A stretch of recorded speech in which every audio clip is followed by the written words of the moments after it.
Alright, welcome to Mount Awesome Entertainment's Assassin's Creed 3 First Impressions. Alright, so I'm going to start it off with, the game is going to have the Hidden Blade. Alright, it's an Assassin's Creed staple. You don't have Assassin's Creed, and don't have the Hidden Blade, so people just stop asking. I know it's not in the trailer, but, you know, he's going to be using the Tomahawk a lot, so it's not a big deal. Alright, then my second thing is, stop complaining that it's going to be during the American Revolution. Alright, it's been stated that not all the British guys are going to be bad guys, and not all the US guys are going to be good guys. Alright, people, you know, it's not going to be some stereotype thing. They're going to, bend the rules and bend history a little bit and kind of, you can't trust everyone, and, it's going to be good, so people stop complaining. So, what'd you think about the trailer? For me, I really enjoyed it. Like you were saying, some of the people were complaining about the location and the time period. I think it's pretty, for me, I think it's a positive thing. It's a really good thing because American Revolution, I think it's you can talk to George Washington or any of the famous fathers, and you can do missions for them, quests, and I just think it's a really cool addition to the Assassin's Creed trilogy. It's been said that the engine's going to be upgraded, so now we can have 1,000-man battles. And in the trailer, it says Mohawk Valley 1777, I think the date was. And I did some research on it, and what it said is that the Mohawk Valley was home to some of the bloodiest battles during the American Revolution. I never found anything that said that George Washington was a leader of one of the battles. So that I'm not sure about, but that there's going to be some crazy action, during the game, and to that the trailer just shows it because you see the guys kind of fighting together. It's this huge field, and it just looks like they built that for a giant battle, and it's just going to look great.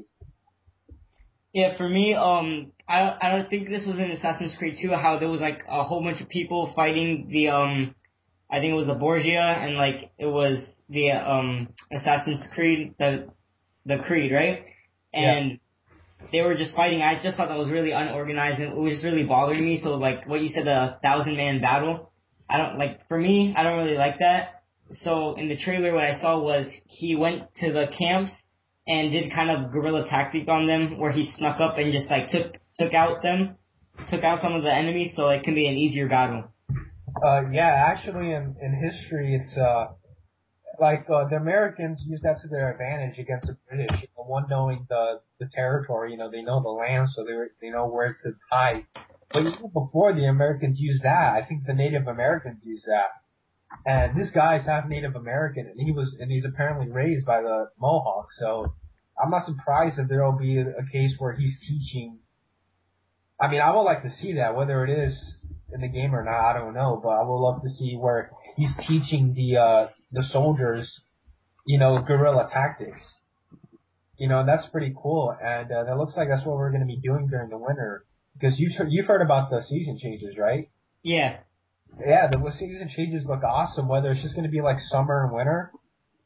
Uh-huh. Or at least those are the notable changes, because spring and fall, how, I guess it'll show the transition. I don't know if it's going to be change the gameplay like winter will.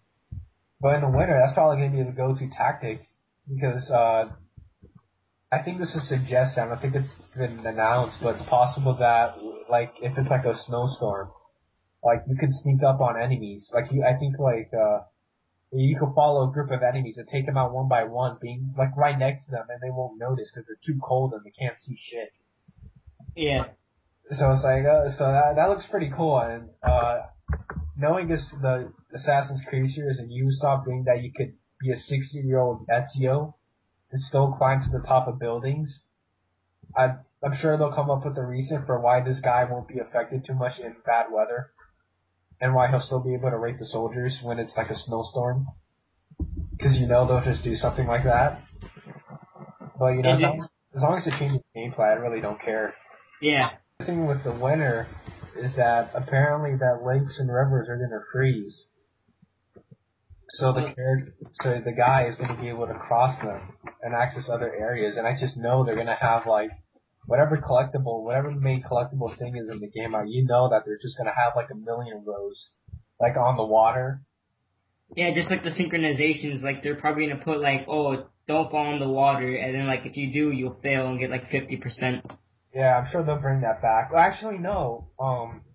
I heard that what it's gonna be is that it's gonna be like continuing. So like, as opposed to like it's like you know how in Brotherhood and Revelation it's like, don't get caught, and if you get caught, it's automatically 50, and then that's it. Yeah. I think here, I don't think it works like that. It's more like it kind of adds on. I think there's like a infinite XP. I don't know if like there's an infinite XP to it or not, but it's like the more like I think I'm guessing this is how, or it'll be something like this where it's like let's say you have like 5 different like optional objectives, and the more you do, the more synchronized you are. I don't know if there's like going to be 100% synchronization, or if you just get more XP for the more things you do that he did. So that I don't know. But speaking of the character, how about his name? Well, It's we're gonna stick to calling him by is Connor, which is what he's gonna be calling himself. Probably how he's gonna introduce himself, because he's gonna look like a white man. But I don't even know how to pronounce it. It's Rudo and Gato or something like that. oh, that's his native name, right? Yeah, that's his native name, and it's like, that's a tongue twister. I mean, I'm glad they did it just to identify his Native American presence, but we're sticking with Connor. I mean, I may pull out the name just to poke fun at it, even though it's kind of being an asshole, Yeah. making fun of another culture, but people will laugh with me. Laugh, people laugh. So yeah, I think that's a really good addition to that. Yeah. How about the cut and paste from Red Dead Redemption? Him hunting deer. Well, to him like carrying the tomahawk and all that, and like I believe that they'll do like you know how you said hunting deer. I think that's a really good thing to do. So like you can like survive and like eat food, and you have to like live and like hunt for yourself. And I think that's really cool. I wonder if they're gonna do that. I know that you can sell like the skin. I wonder if you could sort of like if one of the missions is you have to like cause you to be out in the wild for a long time, and they'll be like, oh, go hunt this deer. And that'll be cool, but it's probably going to be like being that it's still going to be in the anime, so probably there won't be like a health bar where like eating food will restore it. It'll just be like the synchronization. Yeah. Based on how many times it gets hit. I don't know maybe if the eating will help it or not, but I guess only time will tell. It's still kind of early to, we can say whatever, and maybe we're right, maybe we're wrong, but. Yeah, do you think they'll bring back disguises? Like, maybe you'll disguise as, like, the British and then go with them and steal plans or, I don't know, and then bring it back? Oh, you mean like those missions where, like Ezio will disguise himself as a guard and kind of, like, sneak in? Yeah. Oh, those missions. I don't know, probably. Sounds like a good idea. Yeah, so it sounds like it could work out well.